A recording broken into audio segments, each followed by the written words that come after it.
لیکن ظاہر بات ہے کہ حضرت موسیٰ علیہ السلام کو بات سمجھانے کے لیے کچھ مشاہدہ بھی کرانا تھا.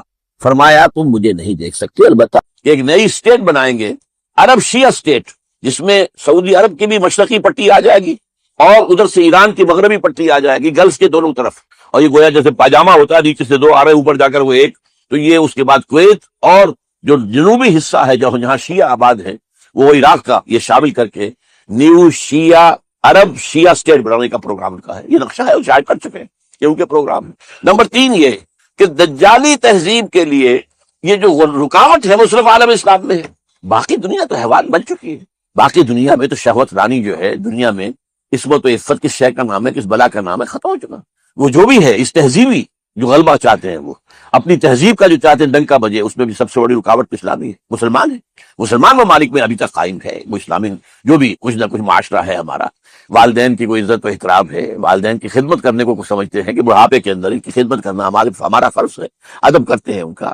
پھر یہ کہ ایک بیوی ایک شوہر 50 سال تک ساتھ ساتھ زندگی گزارتے ہیں، پوری طرح ایک دوسرے کے ساتھ وفاداری کرتے ہیں. وہ ٹھیک ہے، غلطیاں کبھی کسی سے کوئی ہو گئی ہو، لیکن ہمارا خاندانی نظام انٹیکٹ ہے. ساری توجہ جو ہے والدین کے اولاد کے اوپر مرکوز ہے. وہاں کیا ہوتا ہے، لڑکا 13 برس کا ہوا، لڑکی 13 برس، جاؤ دفع ہو جاؤ یہاں سے، now be on your own feet, اب اپنے پاؤں پہ کھڑے ہو جاؤ، اب ہم تمہارے ذمہ دار نہیں، ہم نے بس پال دیا پوس دیا جتنا پالنا پوسنا، پھر جو کچھ ہوتا ہے وہ آپ کو معلوم ہے. ظاہر بات ہے ختم، خاندانی نظام برباد ہو گیا. تو یہ نمبر 3 یہ ہے. اور نمبر 4 یہ جو زائنزم کا جو 5 نکاتی جو ایجنڈا ہے، وہ تو ظاہر بات ہے مڈل ایسٹ سے متعلق ہے. مڈل ایسٹ میں اگر یہ مجھے اندیشہ ہے کہ اب جو صورتحال بن رہی ہے بہت جلد شاید مسجد اقصیٰ کو اور قبۃ الصخرہ کو گرا دے، اس کے نتیجے میں ایک طوفان برپا ہوگا اور پھر حملہ آور ہو گئی ہے اس کو دبانے کے لیے، جس کو حضور نے فرمایا حدیث میں 80 علم لے کر عیسائی تم پر حملہ آور ہوں گے مسلمانوں، اور ہر علم کے نیچے 12,000 فوج ہوں، 9.5 لاکھ. یہ نیٹو جو ہے جو تیار ہو رہی ہے اور اس کو ایکسٹینڈ کیا جا رہا مسلسل. حالانکہ نیٹو جو بنائی گئی تھی روس کے خلاف، USSR کے خلاف، وہ تو ختم ہو چکا ہے، وہ تو کوئی چیلنج نہیں ہے، اگرچہ کچھ ابھر رہا ہے تھوڑا سا دوبارہ، لیکن ابھی اس کے اندر دم نہیں ہے کہ وہ سامنے آ کر بات کر سکے. تو یہ کس کے لیے؟ مسلمانوں کے لیے. یہ جو 5 نکاتی ایجنڈا ہے اس کو پورا کرنے کے لیے ظاہر بات جنگ تو یہی ہوگی. اس جو ہے گریٹر اسرائیل کے اندر پورا عراق لینا ہے، گریٹر اسرائیل میں پورا شام لینا ہے، پورا لبنان لینا ہے، اور ترکی کا کچھ جنوبی حصہ لینا ہے، سعودی عرب کا شمالی حصہ لینا ہے، بشمول مدینہ منورہ. مکے کی بات وہ نہیں کرتے، وہ تو اس لیے کہ کبھی بھی وہ مکے میں آباد نہیں رہے، مدینے میں آباد تھے یہودی. اور مصر سے سارا اس کا جو زرخیز علاقہ ہے، دی فرٹائل ڈیلٹا آف نائل، وہ لینا ہے. یہ جشن کا علاقہ تھا جہاں حضرت یوسف علیہ السلام کے دور میں یہ یہودی جو ہے جا کر جو سارے حضرت یعقوب اور ان کے 11 بیٹے جو جا کر آباد ہوئے ہیں، یہ وہ لوگ اس علاقے میں تھے. تو یہ گریٹر اسرائیل بنانا ہے. تو یہ ہے وہ چیز جس کی وجہ سے اس جنگجویانہ جو پروگرام تھا بش کا، اس کا ہدف اولین جو ہے وہ مڈل ایسٹ. اب میں چند منٹ ہے میرے پاس، میں آپ سے عرض کر دوں جو ایک بڑی تبدیلی آئی ہے امریکہ میں اس وقت. اوباما وہ جو صدر بن گیا ہے، براک ایچ اوباما، اب اس سے بڑی امیدیں بھی وابستہ کی جا رہی ہیں، شاید وہ کوئی تبدیلی لائے گا، شاید وہ کچھ اچھا کام کرے گا، شاید بہرحال مسلمان کا خون اس کی رگوں کے اندر ہے، اس کا باپ اور دادا مسلمان تھے، ماں جو ہے تو عیسائی تھی، وہ تو وائٹ امریکن تھی، لیکن باپ جو ہے وہ کینیا کا ایک مسلمان تھا، سیاہ فام تھا. بہرحال یہ ہے اس کی رگوں میں کوئی نہ کوئی خون ہے، کوئی جینس تو آئے ہیں، تو بڑی امیدیں وابستہ کی جا رہی. لیکن بات چیزیں سمجھ لیجیے. پہلی بات تو یہ ہے کہ امریکہ کی پالیسیاں 2 ہوتی ہیں، ایک ڈومیسٹک، ایک گلوبل یا انٹرنیشنل. یہ جو حکومتیں بدلتی ہیں ان میں ڈومیسٹک پالیسیز میں کچھ چینجز آ سکتی ہیں، یعنی ٹیکس کے اندر زیادہ کر دیا جائے، کم کر دیا جائے، انٹرسٹ ریٹ زیادہ کر دیا جائے، کم کر دیا جائے، امیگریشن پر پابندیاں لگائی جائیں، یہ دروازے کھولتی ہیں ڈومیسٹک پالیسی. ان کی جو گلوبل ہوتی ہے، انٹرنیشنل پالیسیز ہوتی ہے، فارن پالیسی، وہ تو 10 15 سال پہلے اس کا نقشہ بنا کر، اور اس کے لیے بڑے سے بڑے تھنک ٹینکس، 3 جو سب سے بڑے ادارے ہیں اس میں جو حصہ لیتے ہیں، CIA ہے، پینٹاگون جو ان کی فوج کا مرکز ہے گویا کہ ان کا دفاع کا، اور اسٹیٹ ڈپارٹمنٹ. اس میں جو آپ بہترین انٹلیکچوئل لے آتے ہیں، بہترین جو ہیں ذہین لوگ، بہترین ان کے جو ہے پروفیسرز وغیرہ، ان کے تھنک ٹینکس بنتے ہیں، وہ بیٹھ کر طے کرتے ہیں کہ ہمیں کیا کرنا ہے، اور کوئی بھی امریکی صدر آ کر اس کے اندر ادھر سے ادھر نہیں کر سکتا. یہ پالیسی بش کی جو کی تو جاری رہے گی. چنانچہ اب آپ دیکھیے پہلا کام کیا کیا اس نے، ایک بڑے کٹر یہودی کو chief of staff of white house بنایا. کٹر، اس کا نام ہے رام ایمانوئل. امانوئل یہ پرانے نام ہوتے ہیں یہودیوں کے، اور اس میں رام پہلے ہے. یہ کٹر ہے جو لیکوڈ پارٹی ہے اسرائیل کی، جو کہ زیادہ سخت ہے، زیادہ مذہبی ہے، زیادہ ایکسٹریمسٹ ہے، زیادہ رائٹسٹ ہے. یہ اس کا تعلق اسے اس نے بنایا ہے. اور اسرائیل کے اخبارات نے جو ہے فتح کے شادیانے بجائے ہیں کہ اب ہمارے راستے میں کوئی رکاوٹ نہیں بن سکتا. اب تو ہمارا آدمی جو ہے وہ وائٹ ہاؤس کو جا کر بیٹھ گیا, chief of staff, white house کے پورے سٹاف کا چیف, پورا سیکرٹریٹ کا جو ہے سب سے بڑا جو ہے اتھارٹی, وہ رام ایمانوئل ہے. وہ یہ ساری کٹر یہودی. نمبر 2, غور کیجئے, ایک ہندو کو اس نے اپنا بشیر بنایا ہے, اس کا نام ہے سونال شاہ, اور یہ خاص طور پر ایک بڑی کٹر قسم کی, متعصب قسم کی, مسلمانوں کی بہت شدید مخالف جماعت ہے, وشوا ہری پرشانت. اس کا جو اسٹوڈنٹ ونگ ہے بجرنگ دل, یہ اس سے متعلق ہے, اس کو اپنا بنایا ہے ایڈوائزر. گویا کہ ایڈوائزر کس کے لیے ہوگا؟ ساؤتھ ایشیا کے لیے ہوگا, تبھی تو ایک ہندو کو لیا ہے, ہندوستانی کو لیا ہے.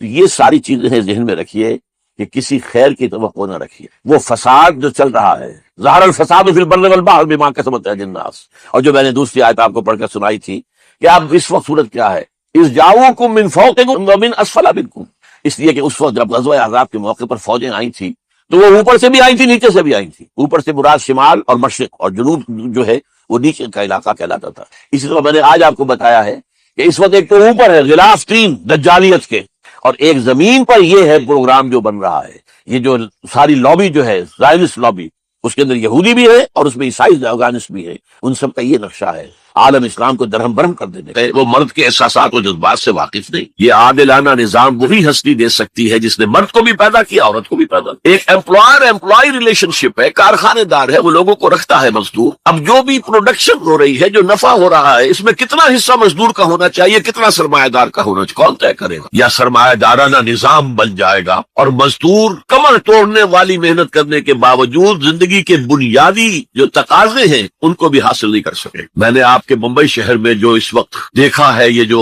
چھوٹے چھوٹے خانے بنے ہوئے کبوتروں کے سے جن میں انسان رہ رہے ہیں اور پوری پوری زندگی ان میں گزارتے ہیں, یہ انسان جبکہ اونچے اونچے محل موجود ہیں, بڑی بڑی عمارتیں موجود, ایکڑوں پر پھیلی ہوئی کوٹھیاں موجود, یہ ہے ننگا کیپیٹلسٹک نظام, ننگا اوریاں. اسی کا رد عمل تھا جو کمیونزم کی شکل میں ظاہر ہوا, ایکوالٹی ہونی چاہیے, لیکن اس کمیونزم نے شکل اختیار کر لی ون پارٹی ڈکٹیٹرشپ. تمہیں کوئی حق حاصل نہیں ہے, نہ کچھ کہہ سکتے ہو, نہ تنقید کر سکتے ہو, نہ رائٹ آف ایسوسیشن ہے, نہ right of expression of opinion ہے. بس کام کرو, تنخواہ لو, روٹی کھاؤ, اللہ اللہ خرچ. یہی وجہ ہے کہ وہ نظام بھی مر گیا. اسی طریقے سے کسی بھی نظام میں اگرچہ حاکم مطلق تو اللہ ہے, پھر بھی کوئی نظام آپ بنائیں گے تو کچھ حکام ہوں گے, اولو الامر ہوں گے. خلافت راشدہ پہ بھی تھے نا, امیر المومنین تھے, اولو الامر تھے. عوام میں اور ان کے درمیان حقوق و اختیار کا توازن کیا ہو, کون طے کرے گا؟ اولو الامر تو چاہیں گے سارے اختیارات ہمارے پاس, ٹوٹلیٹیرین سٹیٹ قائم ہو جائے گا. عوام چاہیں گے ہمارے پاس اور ہمیں اتنی آزادی ہو کہ مادر پدر آزاد ہو جائے, جو چاہے کرے, ہومو سیکسول ہو جائے, ہومو سیکسول میرجز کرے, ہمیں کوئی روکنے والا نہ ہو. تو میں نے آپ کو بتایا اجتماعی نظام کے یہ 3 گوشے ہیں, معاشرتی نظام, معاشی نظام, سیاسی. آج کے انسان کی اصل ضرورت, اس لیے کہ اس طرح کا ہمہ گیر نظام اس سے پہلے تھا ہی نہیں, لوگوں کو آزادیاں.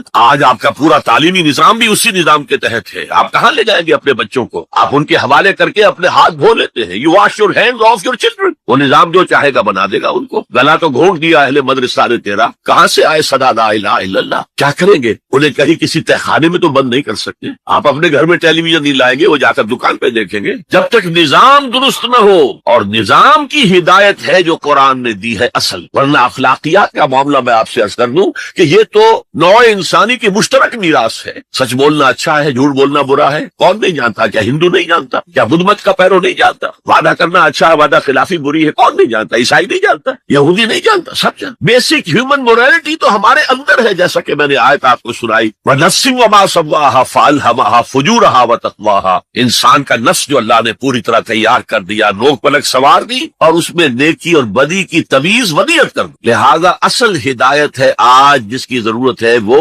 اجتماعی نظام. 2 منٹ اور لے لوں آپ کے. 300 سال سے انسان اسی اجتماعی عدل کی تلاش میں ادھر سے ادھر ٹھوکرے کھا رہا. کوئی 250 برس سے زیادہ ہو گئے ہیں. فرانس میں انقلاب آیا, کیوں آیا؟ یہ بادشاہت, ادارت. بادشاہ کون ہے؟ وہ بھی انسان ہے, ہم بھی انسان ہے. اسے کیا حق ہے کہ وہ حکومت کرے؟ لہذا انقلاب آیا, سخت خونی انقلاب آیا. لوگوں نے چاہا کہ عدل ہو, لہذا فرینچ ریولوشن آیا. لیکن چونکہ وہ ریولوشن یک طرفہ تھا, صرف سیاسی نظام بدلا, معاشی نظام نہیں بدلا. سود موجود رہا, لہذا اس کے بعد کیپیٹلزم کی لعنت مسلط ہو گئی. پہلے لارڈز اینڈ بیرنز اور بڑے بڑے زمیندار اور جاگیردار سروں پر مسلط تھے، اور اب کارخانے دار اور کیپیٹلسٹ مسلط ہو گئے۔ آج کی جمہوریت کیا ہے؟ دس از دا ڈکٹیٹرشپ آف دی کیپیٹلسٹ۔ یہ تو اصل میں کیپیٹلزم ہے، کیپیٹلسٹ کی ڈکٹیٹرشپ ہے جو اس وقت ہو رہی۔ اچھا، اس سے نجات پانے کے لیے چھلانگ لگائی دوسری طرف کمیونزم، تو وہ میں آپ کو بتا چکا، وہاں انفرادی آزادی ختم ہو گئی، اب وہ بھی مر گیا۔ اب فوکویاما نے تو کتاب لکھ دی اینڈ آف ہسٹری، بس ثابت ہو گیا کہ ہمارا نظام لبرل سیکولر ڈیموکریسی اور انٹرسٹ بیسڈ کیپیٹلزم، اس سے بہتر کوئی نظام ہے ہی نہیں، سب ختم ہوگا۔ لیکن ایک نظام ہے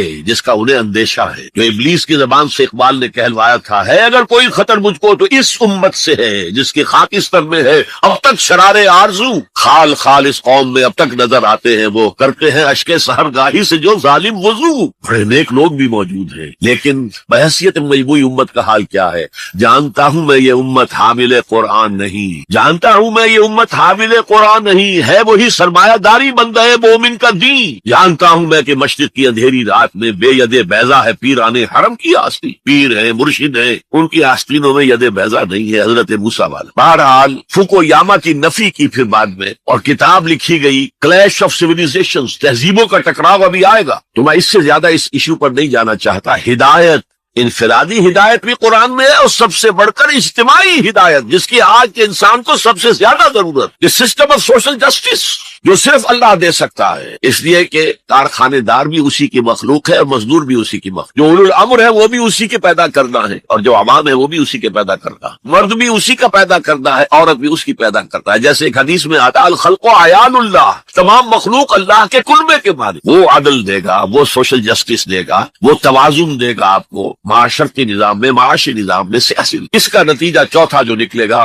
رحمت للمومنین، اب وہ رحمت ہوگی آخرت۔ جیسے حضور نے فرمایا الزہراوین نام دیا سورہ بقرہ کو اور سورہ آل عمران، الزہراوین، زہرا کہتے ہیں بہت تابناک حضرت فاطمہ زہرا رضی اللہ تعالی عنہ، الزہراوین یہ دو بدلیوں کی صورت میں میدان حشر میں ظاہر ہوں گی، اور جو ان سے محبت کرنے والے تھے ان پر سایہ کریں گی، جبکہ کسی کے لیے کوئی سایہ نہیں۔ تو یہ رحمت کا ظہور ہوگا قرآن کا قیامت کے۔ اب اگلی آیت دیکھیے، قل بفضل اللہ وبرحمتہ، اے نبی ان سے کہہ دیجئے یہ اللہ کے فضل اور اس کی رحمت کا مظہر ہے کہ اس نے تمہیں قرآن مجید جیسی کتاب ہدایت دی، جو موعظہ بھی ہے، شفاء لما فی الصدور بھی ہے، دنیا میں ہدایت بھی ہے، آخرت میں رحمت۔ قل بفضل اللہ وبرحمتہ فبذلک فلیفرحوا، اگر جشن منانا ہے تو اس کا مناؤ، خوشیاں منانی ہے تو اس کی مناؤ، ہوا خیر مما یجمعون، یہ دولت ان تمام چیزوں سے زیادہ قیمتی ہے جو انسان جمع کرتا ہے، دولت جمع کرتا ہے، مال، اسباب، جائیداد، کاروبار، اور محل بناتا ہے، اس میں بڑا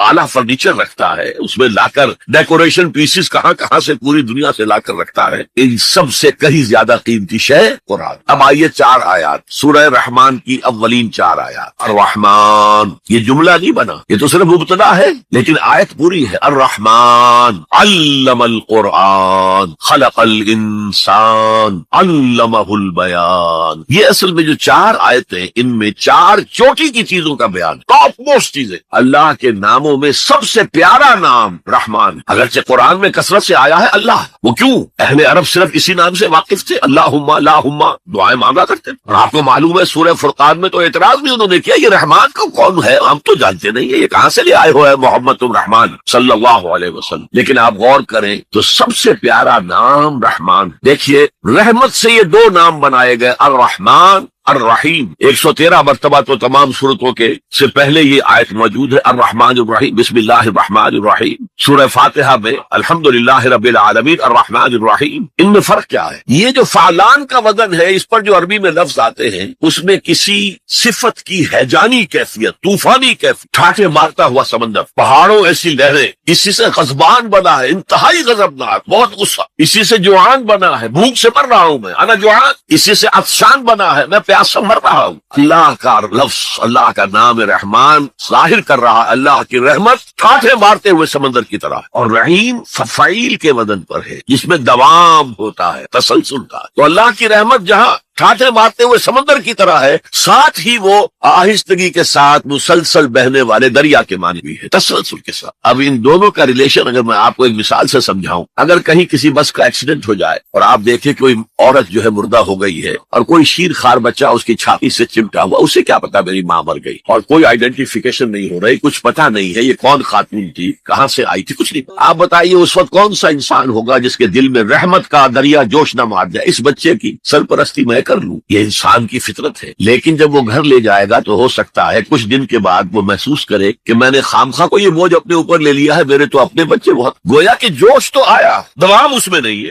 اللہ کی رحمت آنچے مارتے ہوئے سمندر کی طرح بھی ہے اور اس میں دوام ہے، دریاؤں کا سا دوام تسلسل سے بہنے والا۔ اور سب سے پیارا میں کیوں کہہ رہا ہوں یہ نام، ہمیں سب سے بڑی ضرورت رحمت کی۔ دیکھیے اللہ رازق ہے، اللہ رازق ہے، ہمیں رزق دیتا تاکہ ہم زندہ رہیں، اور اس نے ہمیں زندگی اس لیے دی ہے لِيَبْلُوَكُمْ أَيُّكُمْ أَحْسَنُ عَمَلًا، تاکہ تمہارا امتحان لے۔ تو رزق دینا اس کی ضرورت ہے، میری ضرورت نہیں ہے۔ مجھے زندہ رکھنا چاہتا ہے تاکہ وہ امتحان میں دوں تو وہ رزق دے گا مجھے۔ لیکن رحمت کون سی چیز ہے؟ میں حدیث آپ کو سناتا ہوں۔ ایک دفعہ آپ نے فرمایا کوئی انسان محض اپنے عمل کی بنیاد پر جنت میں داخل نہیں ہو سکے گا جب تک کہ رحمت خداوندی دستگیری نہ کرے۔ اسی صحابی رضی اللہ تعالی عنہ نے بڑی ہمت سے، جرت سے، بلکہ ہم کہہ سکتے جسارت سے کام لیا کہ پوچھ لیا حضور کیا آپ بھی؟ فرمایا ہاں میں بھی، الا یتغمدنی ربی برحمتہ، میں بھی داخل نہیں ہو سکوں گا جنت میں جب تک کہ میرا رب مجھے ڈھانپ نہ لے اپنی رحمت۔ تو سب سے پیارا نام کون سا ہو؟ الرحمن۔ اب آئیے اگلی آیت، علم القرآن، اس نے قرآن کی تعلیم۔ جو پچھلا مقام ہم نے دیکھا تھا قل بفضل اللہ وبرحمتہ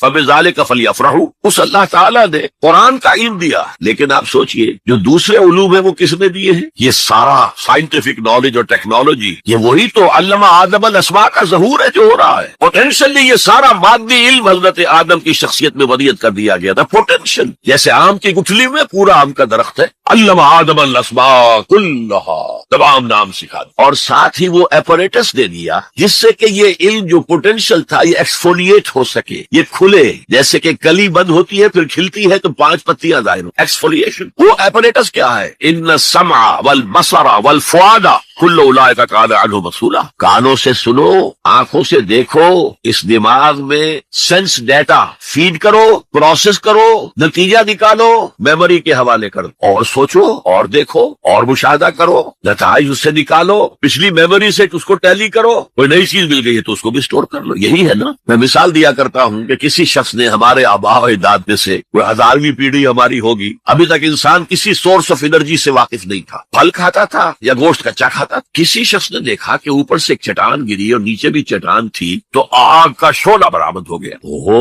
یہ کیا ہے؟ اب اس نے ویریفائی کرنے کے لیے 2 پتھر لیے، ٹکرائے، شعلہ پیدا ہو گیا، آگ ایجاد ہو گئی، the most primary source of energy. اس سے آگے کسی نے دیکھا کہ ہانڈی چڑھی ہوئی ہے چولہے کے اوپر اور ڈھکنا اس کا ہلا، اسے کون ہلا رہا ہے؟ کوئی جن ہے، بھوت ہے، کون ہے؟ بعد میں معلوم نہیں، یہ سٹیم ہے، سٹیم میں طاقت ہے، سٹیم انجن ایجاد ہو گئے، چل پڑی گاڑیاں۔ فرنٹیئر میل آتا تھا پشاور سے اور بمبئی تک، چڑھا رہا ہے اسی سٹیم انجن سے۔ تو یہ علم ہمارا تدریجاً آگے بڑھا، لیکن یہ دیا ہوا اللہ کا ہے۔ لیکن تمام علوم میں چوٹی کا علم قرآن کا علم۔ میں کہہ رہا تھا نا ان 4 چیزوں میں 4 چوٹی کی چیز۔ اللہ کے ناموں میں سب سے پیارا نام رحمان، جو علم اس نے دیا تمام مخلوقات میں، اس میں چوٹی کا علم جو ہے وہ قرآن کا علم۔ اب آئیے خلق الانسان، پھر سوچے انسان کو پیدا کیا تو کیا جنوں کو نہیں کیا؟ کیا فرشتوں کو نہیں کیا؟ کیا یہ گیلیکسیز پیدا نہیں کی؟ کیا چاند اور سورج نہیں پیدا کیا؟ کیا ہماری زمین کے اوپر زندگی کی جو شکلیں ہیں، نباتاتی اور حیواناتی، یہ چرند ہیں اور پرند ہیں اور مچھلیاں ہیں، کس نے پیدا کی؟ سب کچھ اس نے پیدا کیا، لیکن اس کی کریشن کا کلائمیکس